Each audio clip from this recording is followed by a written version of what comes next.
तो हेलो दोस्तों, कैसे हैं आप लोग। तो आज हम जो पढ़ने वाले हैं वो वैसे स्टूडेंट के लिए है जो कि वो कभी कोचिंग नहीं किए हैं या फिर जो कोचिंग किए भी हैं उसको और बेहतर करने के लिए, अच्छे मार्क्स को बढ़ाने के लिए ये उसके लिए हम क्लास को रखे हैं। इसमें जितने भी जो सब्जेक्टिव होते हैं उसका जो निचोड़ होता है उसी को हम देखने वाले हैं, जिसके लिए आप ऑब्जेक्टिव को अच्छा से बेहतर कर सकेंगे, क्योंकि आपके पास टाइम बहुत कम है और 17 फरवरी से जो एग्जाम स्टार्ट होने वाला है, तो इसीलिए उसी को नज़र रखते हुए हम ये वीडियो बना रहे हैं। ठीक है दोस्तों। तो हम शुरू से ही स्टार्ट करने वाले हैं। तो सबसे पहला चीज हम देखने वाले हैं चैप्टर 1 से, यानी कि फिजिक्स से देखने वाले हैं। उसके बाद बायोलॉजी का, उसके बाद केमिस्ट्री का भी देखेंगे। तो आइए अब हम देखते हैं, और साथ साथ में ही आप कॉपी और पेन लेके बैठिएगा और हम साथ साथ में आप नोट भी करते जाएंगे। ठीक है दोस्तों। तो ठीक, आइए। तो सबसे पहले चीज देखते हैं हम प्रकाश। क्या देखेंगे? सबसे पहला चीज प्रकाश। प्रकाश का मतलब होता है, इंग्लिश में इसको बोलते हैं लाइट। क्या बोलते हैं इसको? लाइट।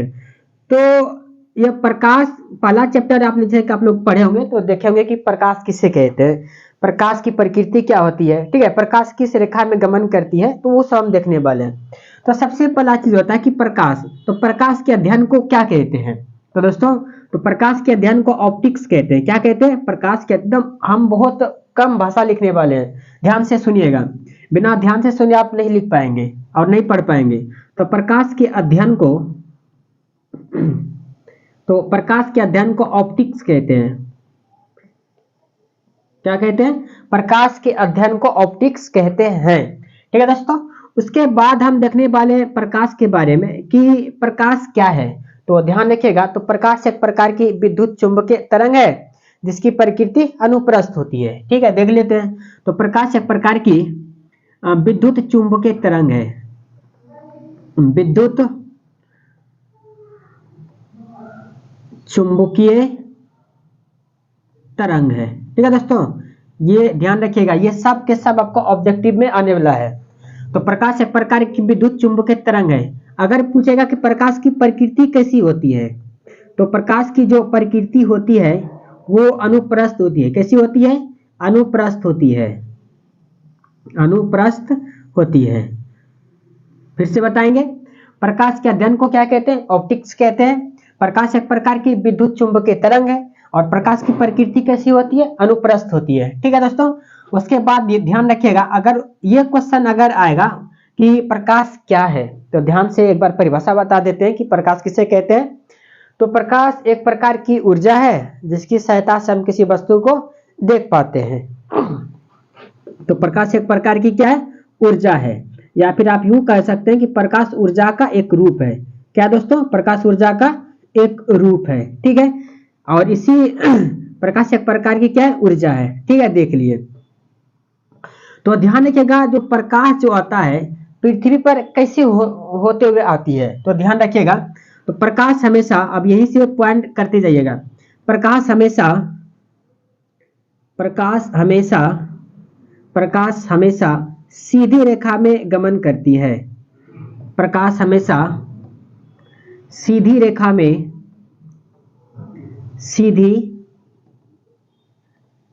में गमन करती है। गमन का तात्पर्य है कि वह चलती है या संचरण करती है। आप संचरण भी लिख सकते हैं। ठीक है, गमन करती है, या आप यूं भी कर सकते हैं कि संचरण करती है। प्रकाश किस रेखा में गमन करती है, संचरण करती है? तो सीधी रेखा में गमन करती है। ठीक है, ये देख लिए। उसके बाद ध्यान रखिएगा कि अलग अलग माध्यमों में जो प्रकाश की चाल होती है वो भी अलग होती है। उससे पहले एक पॉइंट और लिखिएगा कि प्रकाश की जो प्रकृति होती है, प्रकाश दोहरी प्रकृति की होती है। प्रकाश की प्रकृति कैसी होती है? दोहरी होती है। कैसी होती है दोस्तों? दोहरी होती है।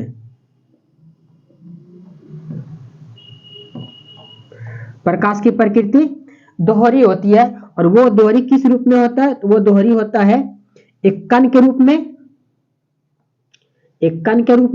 और दूसरा होता है तरंग के रूप में। एक कण के रूप में, दूसरा तरंग के रूप में। तो ध्यान से देखिएगा, प्रकाश दोहरी प्रकृति की होती है, एक कण के रूप में, दूसरा तरंग के रूप में। तो कण को कणिका सिद्धांत कहते हैं और तरंग को तरंग सिद्धांत कहते हैं। और ये कण कोई जो ये जो इसका जो सिद्धांत का प्रतिपादन किया था, इसका प्रतिपादन करने वाले जो वैज्ञानिक थे वो थे न्यूटन। कौन थे? न्यूटन। कणिका सिद्धांत का प्रतिपादन किसने किया था? न्यूटन ने। और तरंग सिद्धांत का प्रतिपादन किसने किया था? हाइगेंस ने। किसने किया था? हाइगेंस ने किया था। ध्यान से देखिएगा, ठीक है दोस्तों। तरंग सिद्धांत का प्रतिपादन हाइगेंस ने किया था और कणिका सिद्धांत का प्रतिपादन न्यूटन ने किया था। और ये जो हम बताए अभी कि प्रकाश दोहरी प्रकृति की होती है, यह किसने बताया था? तो ये बताने वाले वैज्ञानिक थे डी ब्रोगली। कौन थे? De Broglie. De Broglie. De Broglie नमक ने बताया था कि प्रकाश दोहरी प्रकृति की होती है। कौन कौन? कण के रूप में और दूसरा तरंग के रूप में। तो कणिका सिद्धांत किसने दिया था? न्यूटन साहब ने दिया था। और तरंग सिद्धांत किसने दिया था? तो हाइगेंस ने दिया था।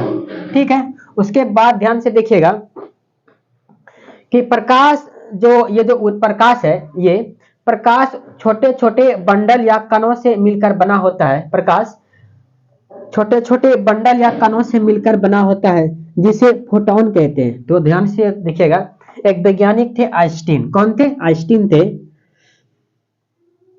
आइंस्टीन नामक वैज्ञानिक ने कहा कि प्रकाश एक छोटे छोटे बंडल प्रकाश छोटे छोटे बंडल या गुच्छों के रूप में चलती है। गुच्छों के रूप में चलती है, जिसे फोटोन कहा जाता है। जिसे क्या कहते हैं? जिसे फोटोन कहा जाता है। ध्यान से देखिएगा कि प्रकाश एक छोटे छोटे बंडल या कणों से मिलकर बना होता है, जिसे फोटोन कहते हैं। क्या कहते हैं? जिसे फोटोन कहते हैं। तो ध्यान से देखिएगा, फोटोन को ऊर्जा का पैकेट भी कहा जाता है। ऊर्जा का पैकेट भी कहा जाता है। फोटोन को ऊर्जा का पैकेट भी कहा जाता है। उसके बाद ध्यान रखिएगा, ये जो आइंस्टीन नामक वैज्ञानिक थे, बस आपको यूं ही पॉइंट टू पॉइंट करते जाना है दोस्तों, क्योंकि ये बहुत यूजफुल होगा आपके लिए। बहुत कम समय में ज्यादा से ज्यादा आप ऑब्जेक्टिव को देखने वाले हैं। ठीक है दोस्तों। आइंस्टीन ने एक थ्योरी दिया था, उस थ्योरी का नाम था E = mc²। क्या था? उस थ्योरी का नाम E = mc² था। ठीक है। इसमें E क्या है? तो ध्यान से रखिएगा, E जो है वह नाभिकीय ऊर्जा है। क्या है? नाभिकीय ऊर्जा। ठीक है दोस्तों, नाभिकीय ऊर्जा है। ठीक है, वो देख लिए।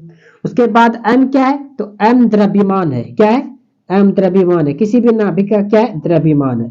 चलिए ये भी देख लिए, M द्रव्यमान है। तो C क्या है? ध्यान से देखिएगा, C जो है वो निर्वात में प्रकाश की चाल है। क्या है? निर्वात में प्रकाश की चाल या वेग है। निर्वात में प्रकाश की चाल या वेग है। ठीक है। और ध्यान से देखिएगा कि ये जो निर्वात में प्रकाश की वेग है, इसकी कितनी होती है? तो निर्वात में प्रकाश की जो वेग होती है वो होती है 3 × 10⁸ मीटर प्रति सेकेंड। ठीक है दोस्तों, निर्वात में प्रकाश की चाल कितनी होती है? 3 × 10⁸ मीटर प्रति सेकेंड, जो कि सबसे अधिक होती है।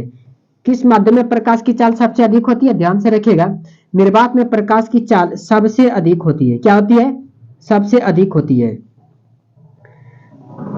तो निर्वात में प्रकाश की चाल सबसे अधिक होती है। हालांकि अलग अलग माध्यमों में प्रकाश की जो चाल होती है वो अलग अलग होती है। ठीक है। उसके बाद हम आगे बढ़े तो हम देखते हैं फिर से प्रकाश के बारे में। तो क्या देखें, प्रकाश हमेशा सीधी रेखा में गमन करती है। और भी ध्यान रखिएगा कि प्रकाश को संचरण के लिए किसी माध्यम की आवश्यकता नहीं होती है। इसको माध्यम की आवश्यकता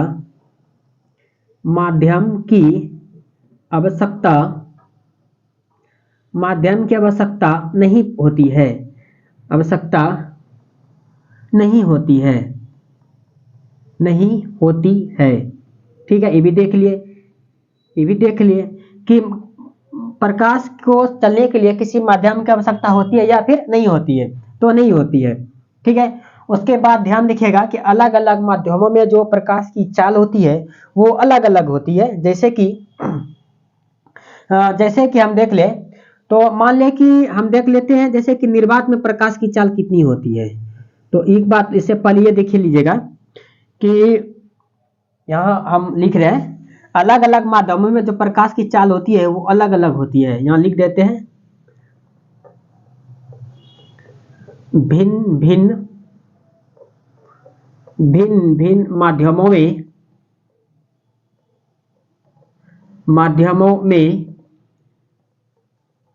प्रकाश की चाल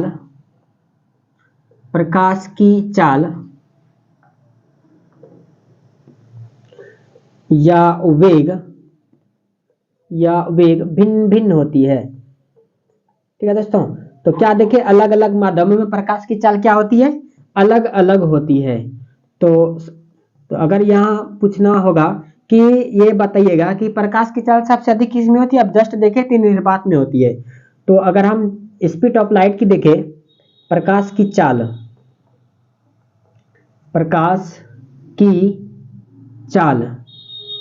या देखिएगा तो प्रकाश की चाल के बारे में जो बताने वाले वैज्ञानिक का नाम है, उन्होंने एक वैज्ञानिक का नाम है जिन्होंने कहा था कि अलग अलग माध्यमों में जो प्रकाश की चाल होती है वो अलग अलग होता है। उस वैज्ञानिक का नाम है ऑल रोमर।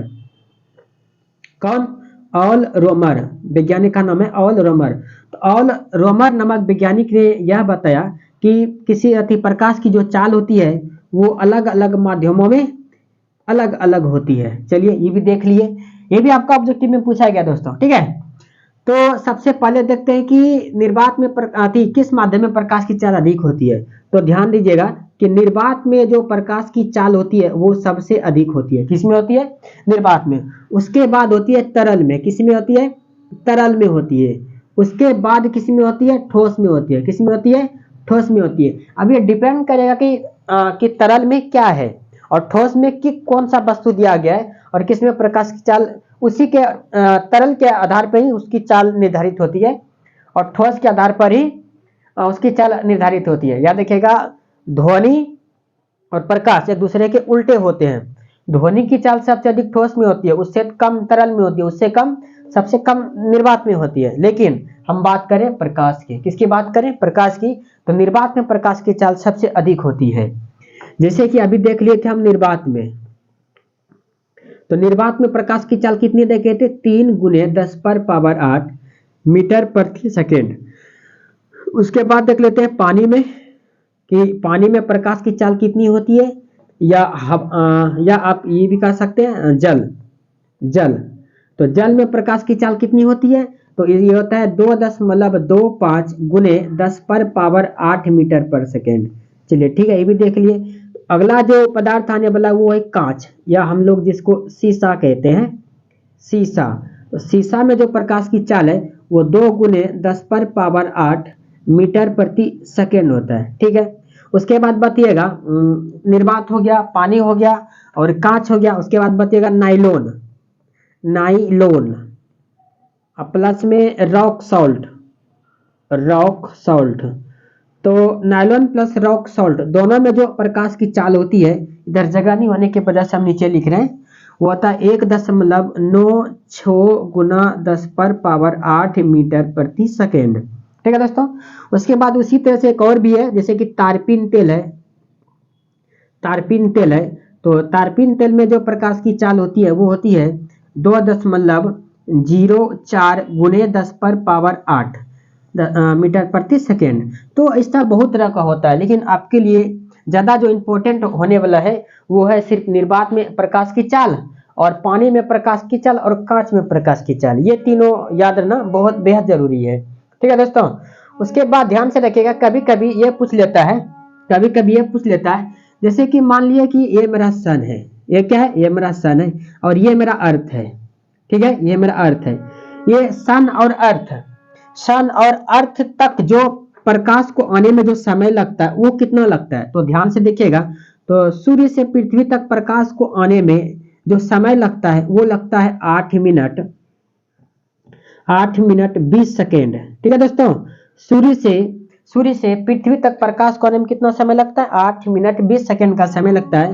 ये 20 सेकेंड के कभी कभी जगह पे 16 दे दे, 16, 17, 18, 19 कुछ भी दे दे, ये चेंज होते रहता है, मिनट चेंज नहीं होना चाहिए दोस्तों। ठीक है, और अगर सिर्फ इसको सेकेंड में पूछा जाए कि सेकेंड में कितना होता है प्रकाश की चाल बताइए, कि सॉरी सूर्य से पृथ्वी तक प्रकाश का आने में कितना सेकेंड लगता है, तब याद रखिएगा 500 सेकेंड लगता है। कितना लगता है दोस्तों? 500 सेकेंड लगता है। ये कैसे हो गया? तो आप लोग इसको ये देखिए मिनट और सेकेंड में है तो इसको सेकेंड में चेंज कर सकते हैं। जैसे कि 8 है, ठीक है, लिख दिए। और आपको जब आप लोग पता है जैसे कि 1 मिनट में 60 सेकेंड होता है, 60 उसी तरह से तो 1 मिनट में होता है तो इसको 60 से क्या कर देंगे, गुना कर देंगे। अब प्लस में जो 20 सेकेंड अलग से इसको जोड़ देंगे तो हो गया ये 8 6 के 48 480, अब प्लस में हो गया 20, सबको जोड़ेंगे तो कितना हो जाएगा दोस्तों? 500 सेकेंड। तो उसी को हम यहाँ पर लिखे हैं। सिर्फ सेकेंड में पूछेगा तो 500 सेकेंड, ठीक है दोस्तों। और एक बात ध्यान से रखिएगा कि कभी कभी क्वेश्चन पूछ लेता है कि किसी आंतरिक छात्री को आकाश के साथ दिखाई देता है। मान लीजिए कि आंतरिक छात्री जो होता है यहाँ से जाता है अर्थ से स्पेस में, तो पृथ्वी के सतह से ऊपर जाने पर, पृथ्वी के सतह पे कोई आंतरिक छात्री ऊपर जाता है तो इसको जो आकाश है वो कैसा दिखाई देगा? पृथ्वी के सतह से ऊपर जा रहा है, यहाँ से ये ऊपर जा रहा है, ठीक है, ये ऊपर जा रहा है। इस स्थिति में इसको आकाश काला दिखाई देगा। कैसा दिखाई देगा दोस्तों? ब्लैक दिखाई देगा, ठीक है, ब्लैक दिखाई देगा। लेकिन कभी कभी ये भी क्वेश्चन पूछ देता है कि आकाश से पृथ्वी कैसा दिखाई देता है। तो ध्यान रखिएगा दोस्तों, आकाश से पृथ्वी दिखाई देने में हम यहाँ लिख रहे हैं, इसका सिंबल यहाँ है। तो पृथ्वी से आकाश जो है वो नीला दिखाई देता है। क्या कैसा दिखाई देता है? ये नीला दिखाई देता है। ऐसा क्यों होता है?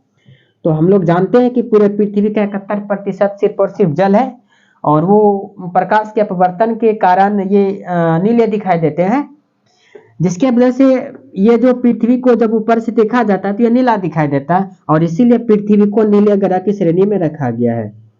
पृथ्वी को कौन किस ग्रह की श्रेणी में रखा गया? क्वेश्चन पूछेगा किस ग्रह को नीला ग्रह कहा जाता है, तो पृथ्वी को कहा जाता है, ठीक है दोस्तों। तो आई होप कि आपको समझ में आ रहा होगा। उसके बाद यहाँ से हम देखना स्टार्ट करते हैं। तो आइंस्टीन यहाँ से एक आया था, क्या E=mc² किसने दिया था? तो आइंस्टीन ने दिया था। तो आइंस्टीन को नोबेल प्राइज भी मिला था, ठीक है दोस्तों, आइंस्टीन को नोबेल प्राइज भी मिला था। तो हम इसको यहाँ से तीर खींच के इसको यहाँ ला लेते हैं। आप अपने अकॉर्डिंग कॉपी में नोट कीजिएगा। आइंस्टीन को नोबेल प्राइज भी मिला था 1921 ईस्वी में, ठीक है दोस्तों। जो मिला था, इसको मिला था प्रकाश विद्युत प्रभाव की खोज के लिए। किसके लिए मिला था? प्रकाश विद्युत प्रभाव की खोज के लिए उसको नोबेल प्राइज मिला था, ठीक है दोस्तों। नोबेल पुरस्कार मिला था। बहुत सारे लोग ये बता देते हैं, बहुत सारे लोग बताते हैं कि आइंस्टीन को जो नोबेल पुरस्कार मिला था वो E=mc² के लिए मिला था। नहीं दोस्तों, E=mc² के लिए उसको प्राइज नहीं मिला था, उसको मिला था प्रकाश विद्युत प्रभाव की खोज के लिए मिला था, ठीक है दोस्तों। तो आई होप कि आपको वीडियो अच्छी लगी होगी। अगर अच्छी लगी तो प्लीज लाइक एंड सब्सक्राइब। और आप ही लोगों को तो मेरा आशा है कि अगर आप लोग पसंद करेंगे तो इसी तरह से हम वीडियो और बनाएंगे, ठीक है दोस्तों। तो आपके लिए एक क्वेश्चन हम देके जा रहे हैं, आपको कमेंट बॉक्स में इसका आंसर देना है कि पानी में, जैसे कि ये मान लीजिए कि ये थी अपवर्तनांक जो होता है, ठीक है दोस्तों, अपवर्तनांक जो होता है, ये क्वेश्चन पूछेगा पानी का अपवर्तनांक कितना होता है, तो उसको आपको आंसर में बताना है। उसके बाद ये भी बताना है कि जैसे हीरा का अपवर्तनांक कितना होता है, उसको भी कमेंट बॉक्स में बताना है। हालांकि इसको हम नेक्स्ट वीडियो में देखने वाले हैं, ठीक है दोस्तों।